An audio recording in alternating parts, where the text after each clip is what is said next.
안녕하세요. 오늘 여러분께서 공유해 주신 자료들 있잖아요. 그걸 보면서 인공지능이 세상을 어떻게 배우는지, 또 가끔은 왜 오해하는지, 그리고 그 한계를 좀 어떻게 넘어서려고 하는지 한번 깊이 파고들어 볼까 합니다. AI를 하나의 집이라고 한번 상상해 보면 어떨까요? AI가 데이터를 받으면요, 이 집 안에 있는 여러 방 중에 하나에 넣는 식으로 배운다고 하더라고요. 네, 그거 아주 재밌는 비유네요. 자료를 보면 딱 그런데요. AI는 데이터를 받잖아요. 그럼 자기가 스스로 설계한 방에 넣어요. 뭐 카테고리나 클러스터 같은 거죠. 그렇게 세상을 이해하는 건데, 근데 이제 문제가 뭐냐면 AI가 만든 이 집 구조 있잖아요. 이게 현실 세계의 모든 복잡함, 그 다양성을 다 담지는 못한다는 거예요. 완벽하게는요. 아, 그러니까 현실에는 AI가 생각 못한, 설계도에는 없는 그런 방이 필요할 때도 있다는 거군요. 네, 바로 그거죠. 미처 예상 못한 거죠. 그렇군요. 그럼 AI가 이 설계도에 없는 전혀 새로운 데이터, 갑자기 예상 못한 손님이 찾아오면 어떻게 돼요? 혹시 뭐 길을 잃거나 그러나요? 아, 길을 잃는다기보다는요. 일단 자기가 아는 방 중에서 제일 비슷해 보이는 데 있잖아요. 네네. 거기에 그냥 배치를 해버리려고 해요. 아, 그럼 잘못 넣을 수도 있겠네요. 그렇죠. 이게 바로 잘못된 분류로 이어질 수 있는 거고요. 이걸 이제 기술적으로는 뭐 일반화 오류라고 부르거든요. 일반화 오류요? 네, 특히 학습 데이터에만 너무 익숙해지는 거 있잖아요. 그래서 새로운 데이터가 딱 오면 제대로 대처를 못하는 현상. 이걸 과적합이라고 불러요. 오버피팅이라고도 하고요. 과적합. 아, 그 시험 범위에 나온 문제만 막 외운 학생 같은 건가요? 축구만 다르게 내면 틀리는? 네, 맞아요. 딱 그런 비유가 적절하겠네요. 약간 응용 문제 나오면 당황하는 거죠. 그리고 더 근본적으로 보면요. 이 방을 나누는 기준 있잖아요.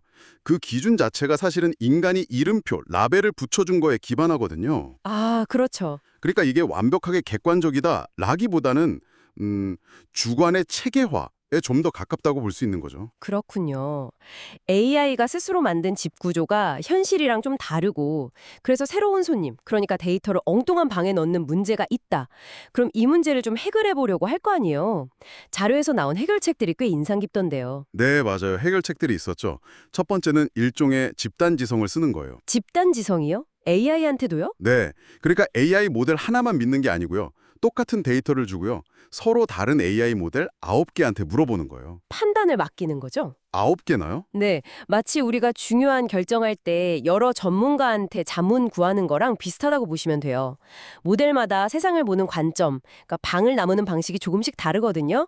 그래서 모델 하나가 가질 수 있는 어떤 편견이나 오류를 서로 좀 보완해 줄 수 있다는 거죠. 9개의 다른 의견을 듣는 거군요. 근데 의견이 다 다르면 최종 결정은 어떻게 하죠? 네, 그래서 이제 이중 검증 시스템이 등장하는 겁니다. 이중 검증이요? 네, 9개 모델 중에서요, 6개 이상이 똑같은 방, 그러니까 카테고리라고 판단을 해야 돼요. 6개 이상이요? 네. 그리고 동시에 그렇게 판단한 그 방에 대한 예측 정확도 있잖아요. 네네, 정확도. 그걸 정밀도라고 하는데 그 정밀도가 90% 이상이어야만 그 결과를 믿는 거예요. 아, 과반수 동의에다가 정확도까지 높아야 하는군요. 그렇죠.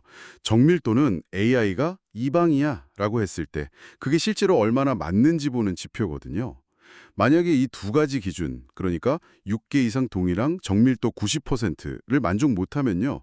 그럼 이제 신뢰도 수준에 따라서 사람한테 검토를 요청하거나 전문가나 사용자에게요. 아니면 아예 AI가 나 이거 판단 못하겠어 하고 판단을 보류하게 만들어요.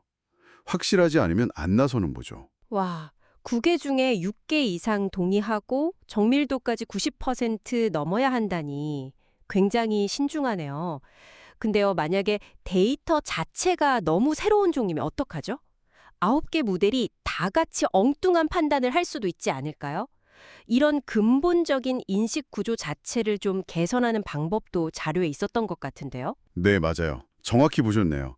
바로 그 AI의 인식 구조, 그러니까 집의 설계 자체를 더 정교하게 만드는 방식이에요. 아, 설계 자체를요? 네, 그냥 단순하게 금붕어방, 참치방 이렇게 같은 층의 방을 만드는 게 아니고요. 네. 물고기라는 더 큰 상위 개념의 방을 만들고 그 아래에 금붕어방, 참치방을 두는 식이죠. 더 나아가면 물고기 방은 또 동물이라는 최상위 방 아래에 두고요.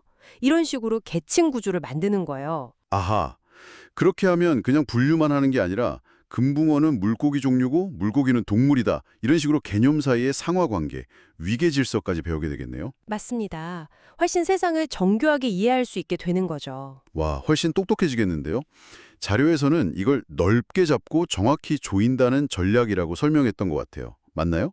처음에는 가능성을 넓게 보고 이걸 높은 재현율이라고 했죠.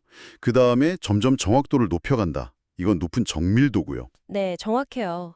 여기서 재현율이라는 건요, 실제 정답 중에서 AI가 얼마나 놓치지 않고 찾아냈는가를 보는 거예요. 아, 놓치지 않는 정도군요. 네, 그러니까 처음에는 관련 있을 법한 데이터들을 놓치면 안 되니까 일단 넓게 그물을 치는 거죠. 이게 높은 재현율, 그 다음에 그 안에서 진짜 빼기들만 딱 골라내는 거예요.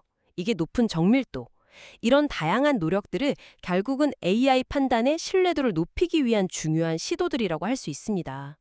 여러분께서도 AI가 어떻게 작동하고 또 어떤 한계가 있는지 이런 걸 이해하시면요. 앞으로 AI 기술 쓰실 때 그 결과를 좀 더 비판적으로 보시고 현명하게 활용하실 수 있을 거예요. 자, 오늘 이야기 슬슬 마무리해야 할 것 같은데요. 여러분께 아주 흥미로운 질문 하나 던져보면서 마칠까 합니다. 이렇게 다수결 원칙도 쓰고 이중 검증도 하고 계층 구조 같은 정교한 장치들을 계속 도입하잖아요. 그런데도 결국엔 AI가 세상을 인식하는 그 가장 근본적인 틀, 그러니까 어떤 방들을 만들 거냐 하는 그 설계 자체는 여전히 인간의 손에 달려 있단 말이죠. 그렇죠. 시작점은 인간인 거죠. 네. 그렇다면 과연 AI의 판단은 어디까지 객관적이라고 할 수 있을까요? 그리고 우리는 그 객관성을 또 어떻게 평가해야 할까요? 이 질문에 대해 한번 깊이 생각해 보시면 아주 재미있는 탐구가 될 것 같습니다.